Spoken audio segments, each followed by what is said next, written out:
Hello, my name is Phil Harder, along with Mick McMahon from Robert Morris University in Chicago. And I'm going to be talking to you about interdisciplinary teaching. And this presentation kind of uh, piggybacks Mick's presentation on student engagement. What we're going to talk about in this session is the benefits of interdisciplinary teaching. There are some impediments, and we're going to talk about the impediments. We're going to develop or talk about developing a plan to incorporate interdisciplinary teaching into your class, and then have an opportunity to share experiences related to interdisciplinary activities and teaching activities that you have maybe experienced in the past. We'll start out with a definition of interdisciplinary teaching.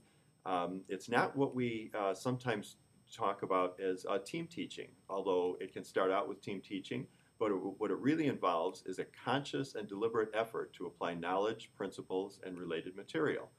And it usually always deals with more than one, and many times multiple disciplines or subjects, and it's delivered in an integrated and simultaneous manner, often by more than one instructor.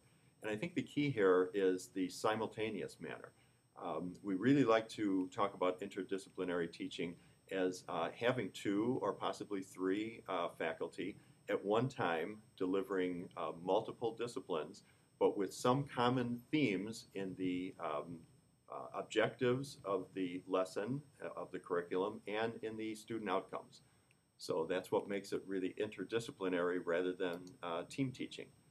Some of the benefits of interdisciplinary teaching can sometimes help alleviate fragmentation of learning and isolated skill instruction. So many times when we deal with our course and our curriculum, we're talking about, for example, accounting, finance, and management.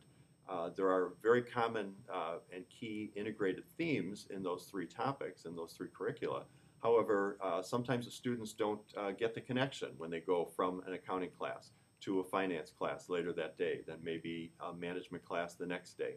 And it's very difficult for them to see some of the common threads. When we use interdisciplinary teaching, we actually develop those common threads and help them to think about how each one of those subjects are related and should be related, not only at the academic level, but at the real world level that they're going to be using the subject matter in. Interdisciplinary teaching may help teach the students to think and reason at a higher level. Obviously, the critical thinking level that we always want our students to think at, it helps them to use critical thinking skills because they're interrelating different coursework and different discipline work among two or three or even more subject matters. And finally, it provides a curriculum in a manner that is more relevant and hopefully more interesting to the student because they're not learning isolated skills, they're learning the skills as they will be used in the real world. Some of the impediments to interdisciplinary teaching. Obviously, it can be difficult to coordinate with faculty from other disciplines and schools. That's one of the big hurdles that a lot of well-meaning faculty, multiple faculty among different schools in the school or university, start out with an interdisciplinary approach. However, it can kind of break down because of the coordination. Also, it may not be accepted as valid or useful by some other faculty members. Even though from the onset they like the concept and they like the idea, it's sometimes they don't see the validity of it or they don't see the outcomes measured appropriately for their specific curriculum, and they might not accept it at that point. And finally, there's a competition sometimes between schools and between faculty with regard to time, priorities, assessment tools, etc. So you have to go into it with your eyes open, realizing that you're going to have to get over these hurdles with your fellow faculty members. It certainly can be done, though. Some of the applications of interdisciplinary teaching. Collaborative team-based learning methodologies can be utilized and are very conducive to delivering coursework in an interdisciplinary fashion. Also, problem-based learning approaches can be incorporated into classes using interdisciplinary approaches.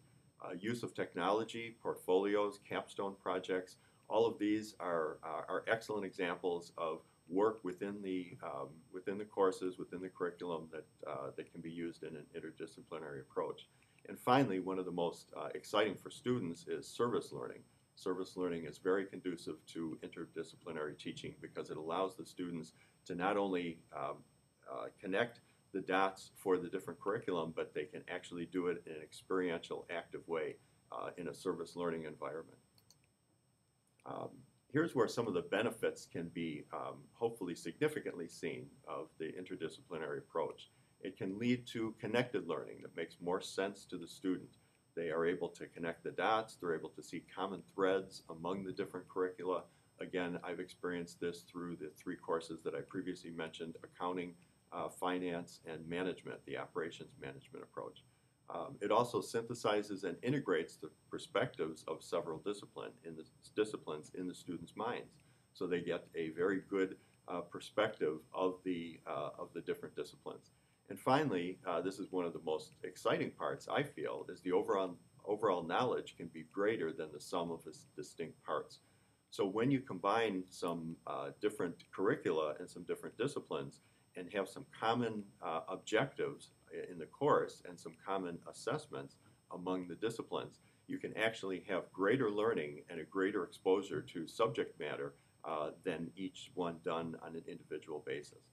So this is kind of the background of the benefits, the impediments, and some of the things that interdisciplinary teaching So what I would like you to do is review your course syllabi for one of your courses and identify at least one objective along with some colleagues from different disciplines and different schools within your university, and see if you can each pick out a course objective from your class, from your course, that could be delivered in an interdisciplinary approach using one of the methodologies that we talked about, either a collaborative, team-based approach, a service learning approach, or problem-based approach.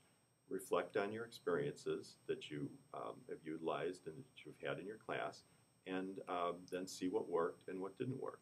And then we can discuss the differences. The final information I had for you here is further readings and research. I referred to these publications plus some additional ones. I just kind of included some 2 or 3 highlighted ones here for your, for your reading.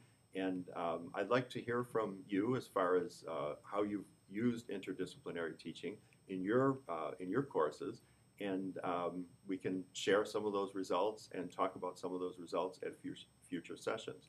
Again, I appreciate you, going through the process with me. My name is Phil Harder. You can reach me at area code 312-935-6255, and I'd love to hear from you. Thank you very much.